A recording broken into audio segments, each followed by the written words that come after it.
I know there's a lot of people that listen to us at work, and that's why we try to keep this like so your boss can't come up, because tomorrow we're doing a bad boss segment. Yeah. But we don't want the bad bosses out there saying that's got foul language in it. You can't listen to it. It might offend somebody. Exactly. You know what I'm saying? So that's we keep it as offensive as we can without going over the top. Yeah. Yeah, because we want you to be able to listen to this. Right? Right. So, we've got a packed show for you today. We're going to talk about some dire wolves, like real ones.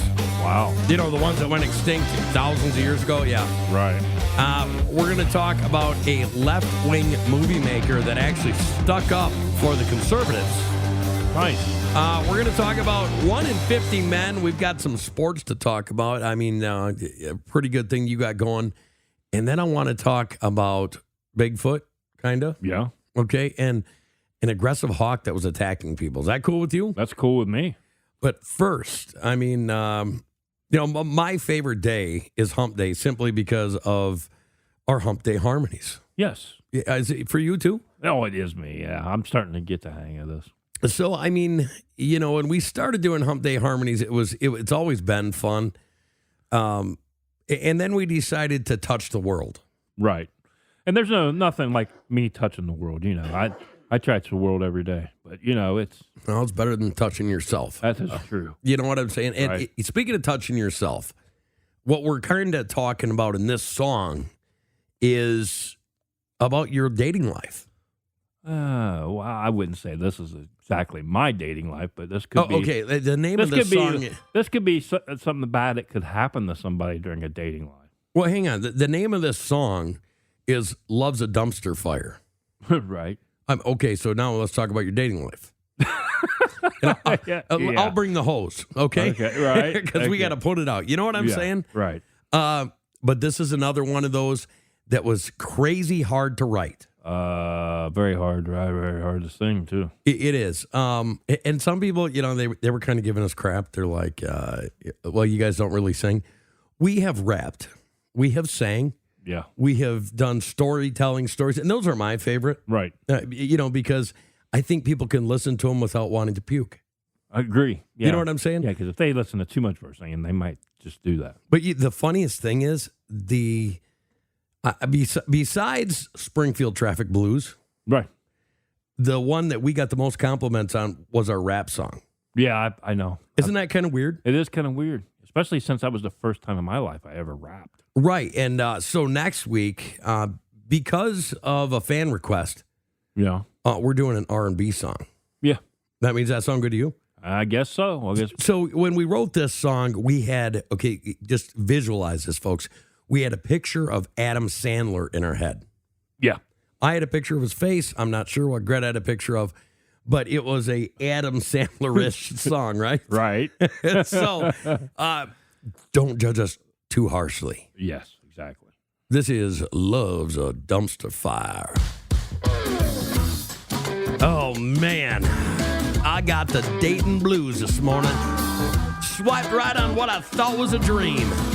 Woke up wondering if I need therapy or a tetanus shot.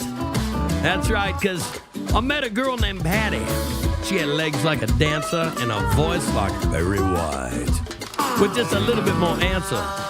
Said, call me queen. I said, oh, yes, sir. I mean, ma'am. She whipped out a surprise, and let's just say that I ran. Then there was Candy, progressive and woke. Said, don't mansplain me, love.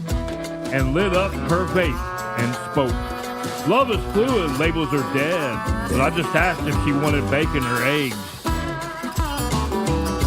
It ain't that I mind wild and weird, but I miss the days when dates didn't come with beers. Now every girl's got a cause and a cat. Meow. And a podcast called Patriarchy did that. Did what? I got the blues this morning, y'all. It's a circus out there. Swipe left on a vegan priest. Right on a dude with hair. Just looking for love in a truck stop stall. Ain't found the same one yet. They've all licked drywall. Oh, man. Yeah, the blues. There was Earth Goddess Luna, she saves my truck. Said Mercury's in retro when I was born to suck. Yeah, she gave me the crystals, herbs, and moon phase chart. I just needed gas, not a damn spirit fart. But then there's Jessica, or maybe it was Jeff. You know, cute smile, deep voice, and suspicious cleft. Things got hot till I found a surprise package. And I ain't talking Amazon. This one had baggage. I got the blues this morning and a rash on my pride. Can't find a normal woman, just a gender ride. Yeehaw! She, her, they, them. What the hell's these? Man, I just want a girl who don't gaslight me. Huh. Well, if you're quiet out there, baby, and you're just plain strange, but not felony level or legally deranged, hit me up, baby. I'm tired, I'm broke, I'm kind of done. And if you got both boobs, you just might be the one. Oh, baby. Oh, yeah. Looking for love. In all those wrong places. That's right, because Greg's love life is a dumpster fire. It's just trying to catch something. Eddie, Sue, or is it Jeff and Earl? Oh, God, I hope not. How about Lorena, the lemonade lady? Or maybe that was Earl, the corn dog man. Come on, Lorraine. What's wrong? Greg, are you okay? I don't think so. Are you okay? What are you looking for? So. Yeah, well, remember. This stuff's driving me mentally insane. Yeah, no package with baggage. You know what I'm saying? I'm telling you. And hey, if the patriarchy did that, I don't want to talk. That's right. I need to see the hierarchy. Just stay away if you're licking drywall or if you ain't lead chips. Yeah, because I ain't down for that. Yeah, welcome to Morning Crackers. We love you. We love y'all. Peace out. Yeah, peace out, I'll tell you. That was kind of fun. It was at the end especially. Yeah, well, we ad-lib at the end, by the way. Well, you have to, in some of these situations. But all the names that I said, you went on terrible dates with. That's a false claim, but yeah. I mean, you remember that one with Earl? No. Earlene? Neither one. Did you just say Earlene? Earlene or Earl. Either one. I don't think so. Well, I thought her name was Lorraine, the lemonade lady, and then she turned out to be Earl, the corn dog man. You know what I'm saying? That's a messed up one. No, we hope that you enjoyed it because that's why we do this. It's to make you laugh and to have a little bit of fun, That's all it's about. Yeah, and now, see, we used to just like throw a bunch of stuff out there, and then now we actually have like a system and a form and a production, and things have changed. I mean, we literally were approached about doing some video stuff, which we're still kind of on the fence about. Kind of like if you're going to date Lorraine or Earl, like you're on the fence. I don't think so. Okay, yeah. I think I know what fence I'm on. Okay. Let's go here because this is like out of the Twilight Zone, okay? Huh. Scientists have resurrected the dire wolf. Wow. A species of wolf that died out 12,500 years ago lives again as the world's first successfully de-extincted animal, according to the Dallas-based biotech company Colossal Biosciences. Colossal scientists have created 3 direwolf pups by using ancient DNA, cloning, and gene editing technology to alter the genes of a gray wolf, the prehistoric direwolf's closest living relative. And they're about 30 to 35% bigger than a gray wolf. Have you actually ever seen a gray wolf? I have not. I know you have. They are huge. I mean, they are, I just can't, It's crazy to me how big they are. Right. And there goes your phone. Be yours. Anyways, so, I was thinking about this. Is this scary at all to you? I mean, so we have 3 pups. They're actually on like a 20,000 acre. Yeah, they're pretty big. Yeah, and they're just pups. Right. I hate to see these all growed up. Oh, my goodness. Yeah, well, they're saying that they can be up to 10 feet long. Phew. 10-foot-long dog. It'll be like the werewolf that you all picture in a movie, basically, if it stood up on its hind legs. Okay? That's basically what it would look like. Yeah, I mean, it's huge. And, their fangs are a little bit different. The bite pressure they have is crazy. So, I've got some real questions here. Like, I thought about doing funny ones, like, does this mean that we can call them, whatever their name is, Alpha Snow? You get it? Right. Do you hear the reference? Yep. You know what I'm saying? I got you. Jon Snow. Yeah, you smell what I'm putting down. Oh, yeah. Okay. But then I thought, this isn't really a laughing matter because it seems to me every time humans play God. And that's exactly the way I feel about this whole situation. Like, leave it alone, man. Leave well alone. Well enough alone. Yeah, well enough. Yeah, well, leave well enough alone. Like, because they lived their life at a different time in this world. Just let it go. So some people are saying that they actually created these to let people hunt them. Now, that's even crazier. Well, I mean, it's okay. Like, we do a lot of weird things for elitists. I know. Like, I can imagine. I just want you to think straight here for a second. Right. Who's the goofball leftist out on the communist coast? Yeah. The one that started IBM. What's his name? Oh, geez. You know who I'm talking about, though, right? Yeah, I know exactly. Yeah, so it's probably better not to mention his name if you know what I'm saying. But you know what I'm saying. Yeah, I didn't want to mention his name. Yeah, okay. So a guy like that, I could see him hunting these animals because he could be like, canine farts are raising the global temperature. Right. So we need to end them. Yeah. Do you see what I'm saying? Yeah, and he just wanted to do it as a sport. Or I could see him going the other way and saying, what was that science company, the scientists from there? Now you have to give us a carbon tax credit for their farts. Right.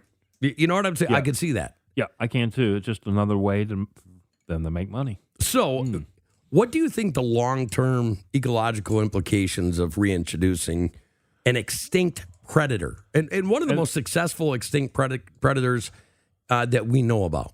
Yeah, I mean, there's no reason to keep bringing them back, Let's be honest. Well, here's the thing.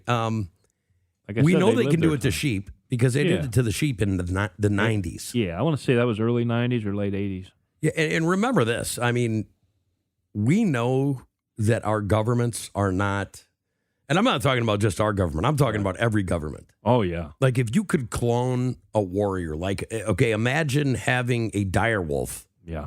And then making it half horse, or let's say a third horse, a third dire wolf, and a third ultimate warrior. Right.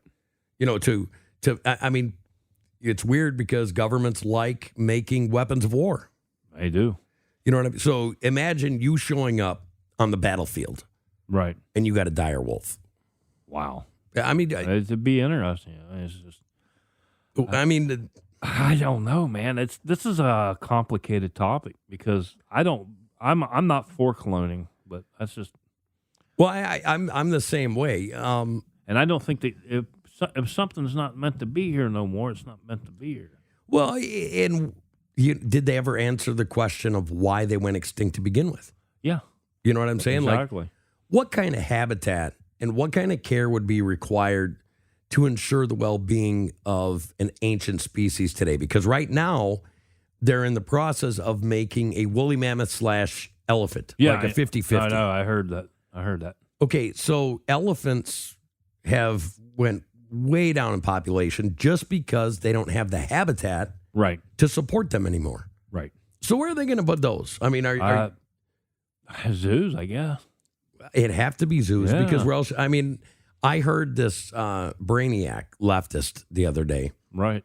They said that if something like that was to be around, that just put them in Antarctica, put them in the north part of Greenland. Yeah. And I thought to myself, what are they going to eat? Like snow ice? Right. Because there's no plants up there. No, there's not. Okay, so it obviously, do you think people like that are the scientists that are creating them, or do you think that they actually think about the full ramifications? I don't know. They may be right on this part, though, because the woolly mammoth, if you studied history, was from the ice country of like Antarctica area. Well, Like I mean, they do make a good claim on that part, but why bring it back? That's my biggest thing. well, that, and I mean, if you look at, like, they have these teams up there, and, up there in the North Pole and in the South Pole. Yep. And they take these ice core samples, right? Mm-hmm. And they're like literally thousands of feet down, and they're taking these ice samples, and they get them back, and they're all excited. We found a new disease today that was locked in the ice, and it ain't locked in the ice anymore. If you pulled it up 1,000 feet and it's hitting the air, you know what I'm saying? Exactly. Yeah. I don't know. I mean, it's not a big deal, but it's a big deal. It is. Yeah. You know what I'm saying? Now, here's the next thing. If there's obviously no regulation on this, right? Is there cloning regulation? There must not be no cloning regulations because it seems like that's what they're trying to do more and more of. Well, scientists are running out of ideas, just like Hollywood's running out of ideas from movies. Oh man, you can say that again. It's true. I mean, on both ends. Like, well, let me ask you this: do you think bringing back the dire wolf or anything else like the dire wolf, the woolly mammoth, or I heard they're doing the same thing with the dodo bird and things like this? Yeah, I heard that too. So the extremists out there say that we don't have enough resources on Earth for the animals that we have. Right. Now, but they're also the ones that are pushing to create these the clones of past animals. And can you tell me how that logically makes sense? It makes no sense. So let me guess. They're probably already in the making of pterodactyls too and stuff like that. There's actually some studies and reports about that, about pretty much exactly what we saw in Jurassic Park. That's dangerous. Yeah, like they want to do this in. Yeah. So I mean, you're a believer in the big guy upstairs, right? Yeah. Okay, so am I. So in the Bible, it talks about the Leviathan. Right. Okay, the Leviathan, New Testament. Yes. Okay, so that means that there is a great big huge creature in the ocean. Right. Okay, now it was like 3 years ago. There was a Japanese fishing vessel. If you remember this, they got one tentacle off of what they said was a Leviathan. Do you remember that? I remember that. And it was 37 feet long. Wow. I mean, 37-foot long tentacle. I mean, could you imagine taking the DNA from that thing? Oh. Splicing and dicing. Yeah. And what could you come up with? I'm telling you, they probably already working on that. That's the sad part. They probably are. I mean, seriously. If they found something, scientists, they're always going to experiment.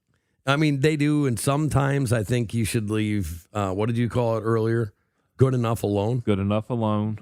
Yeah, leave alone. Do you see these people that do like the haunted stuff? Yeah, I can see them creating a monster literally here. Well, I was reading a story like a year ago about a Jewish box. Yeah. And, it wasn't supposed to be open. And then after it opened, the person died immediately that opened it. Wow. And then it's been 4 or 5 successive owners have all died.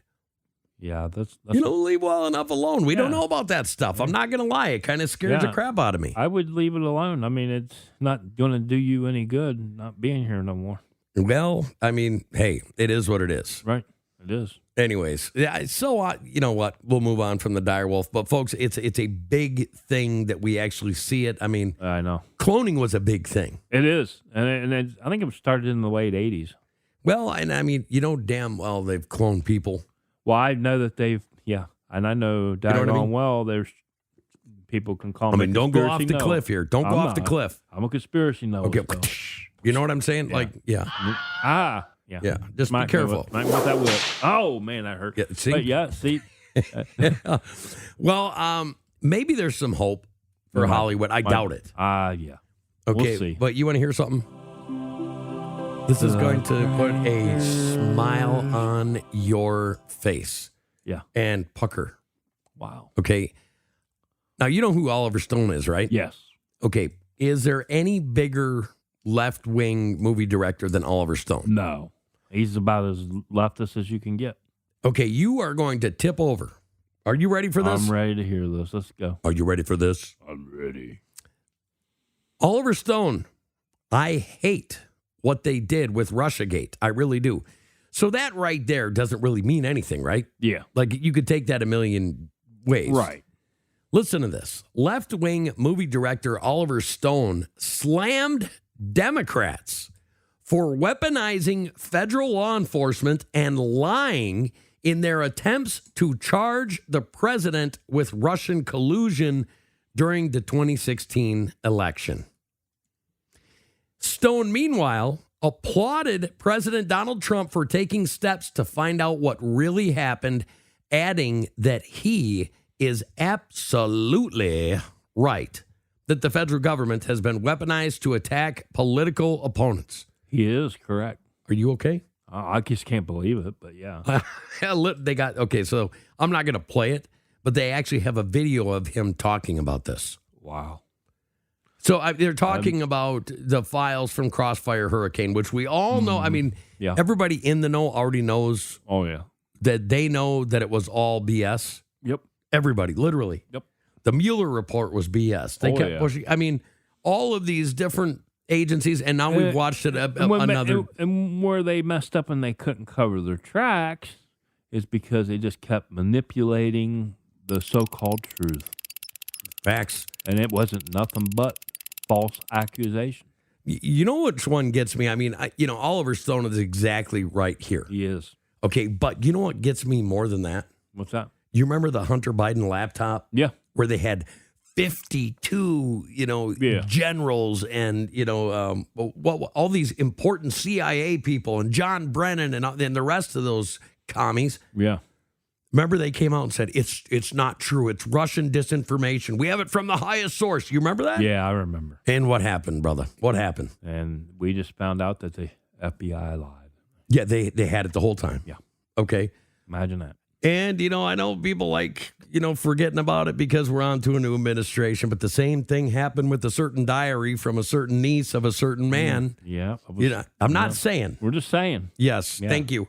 You know what it is. Yeah, I know what it is. Yeah. So this is what I think. There's a syndrome. It's like a dementia.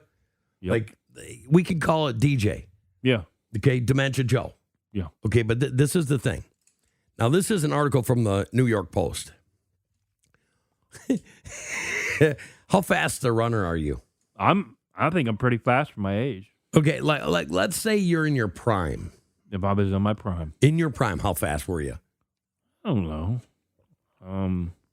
Around the track, I could go in high school. I'd make it around there. I don't know, about a minute and a half. Okay. Yeah. Believe that. I got some motion from property in Arizona too. But okay. Anyway. Well, they did a study. Okay. And they went out and they asked thousands of men. Yes. Okay. This question, or it was a bunch of questions. So, and this is part of the DJ that we're talking about. Okay. Yep. 1 in 50 men think that they can beat a racehorse in a 100-meter sprint. Yeah, that would be me at some time in my life. Okay. A younger version. 1 in 27 men believe that they could outpace a crocodile.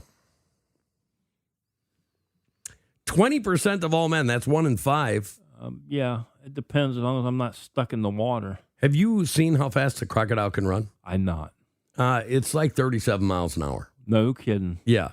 Man, I better go 38. Well, it's the same thing with elephants. Like elephants, here, go ahead and talk just for a second. I'm gonna make sure that this is accurate. If the crocodile can go 37, I got to learn how to go 38 real quick. I know that. Yeah, I definitely do not want that thing on my tail.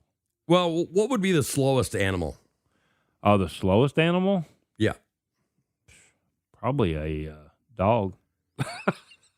Okay, what is the fastest man? Usain Bolt, how fast did he run? Was it 25 miles an hour? Something like that, yeah. Okay, the average elephant can run 24.85 miles per hour. That's fast. And they can keep it up for 40 kilometers. Oh, boy.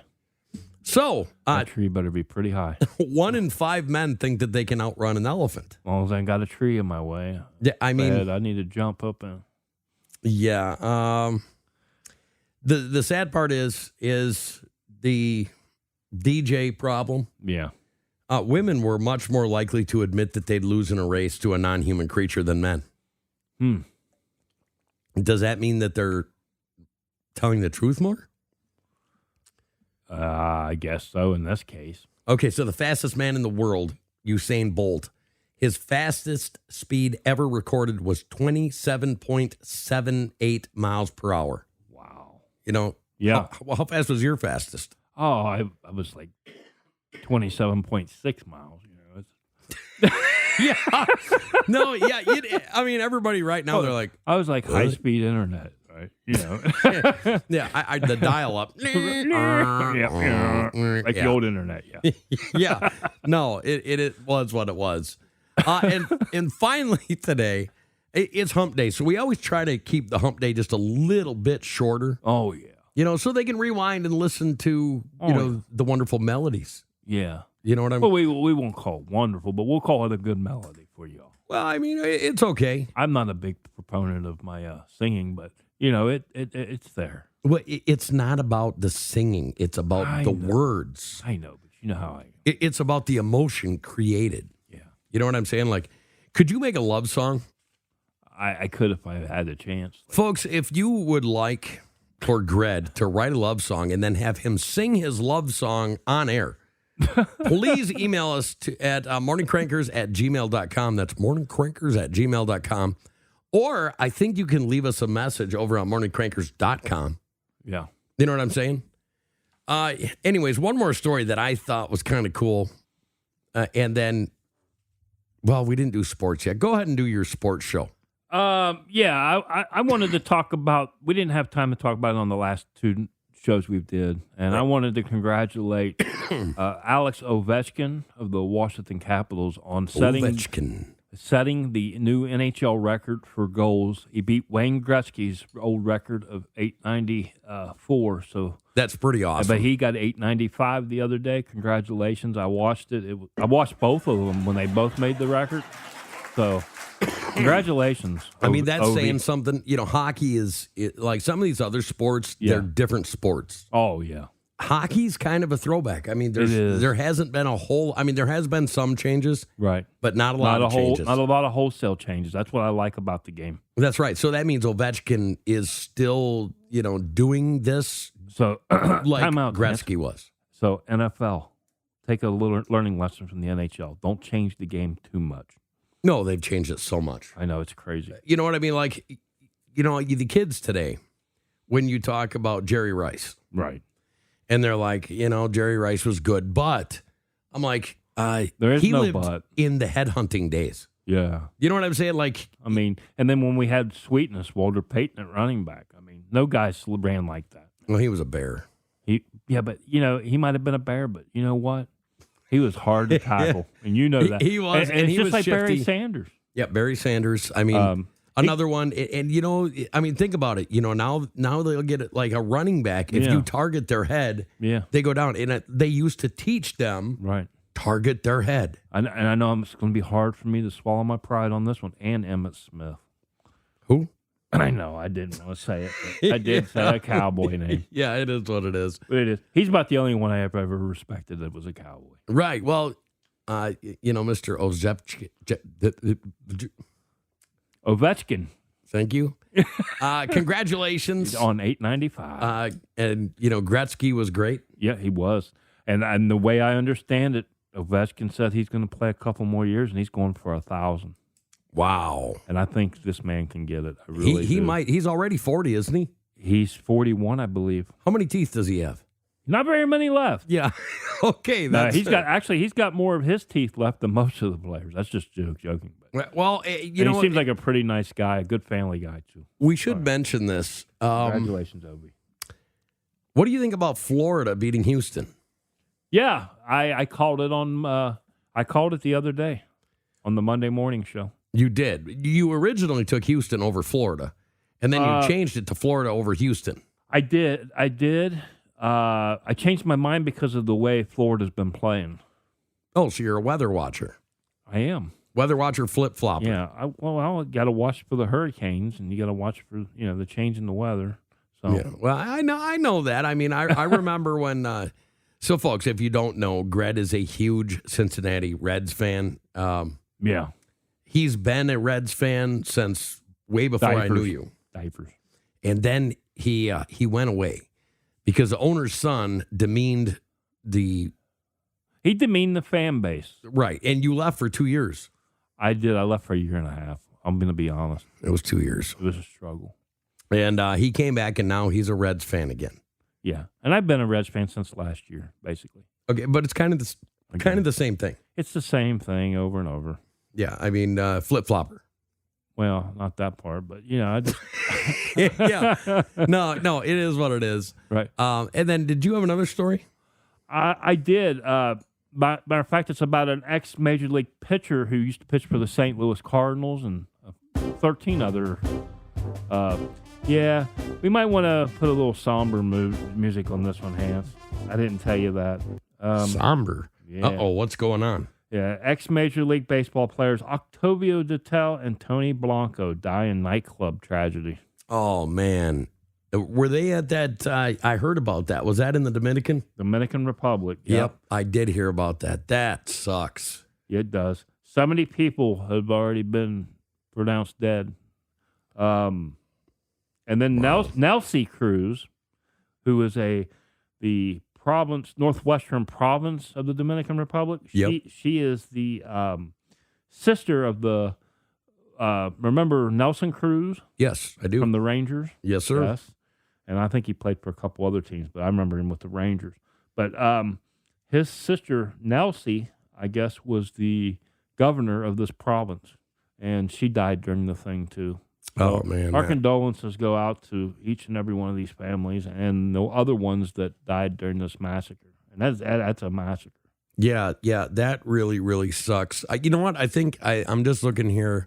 We're over 32 minutes. We are. I'm going to leave that there. If you want to hear about a hawk that terrorized a village, yeah. If you want to hear about a Soviet Sasquatch, if you want to hear about bad bosses, yeah. You better join us tomorrow. Thanks for listening today to See Morning you on Quakers. Thursday. We love you, folks. Love ya.